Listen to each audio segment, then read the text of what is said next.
আমার সেই গল্পটা এখনো শেষ হয়নি। শোনো, পাহাড়টা আগেই বলেছি ভালোবেসেছিল মেঘকে, আর মেঘ কিভাবে শুকনো খটখটে পাহাড়টাকে বানিয়ে তুলেছিল ২৬ বছরের ছোকরা, সে তো আগেই শুনেছ। সেদিন ছিল পাহাড়টার জন্মদিন। পাহাড় মেঘকে বললে, আজ তুমি লাল শাড়ি পরে আসবে। মেঘ পাহাড়কে বললে, আজ তোমাকে স্নান করিয়ে দেব চন্দন জলে। ভালোবাসলে নারীরা হয়ে যায় নরম নদী, পুরুষেরা জ্বলন্ত কাঠ।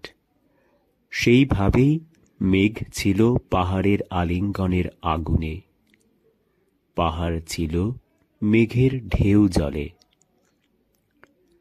হঠাৎ আকাশ জুড়ে বেজে উঠল ঝড়ের জগঝম্প।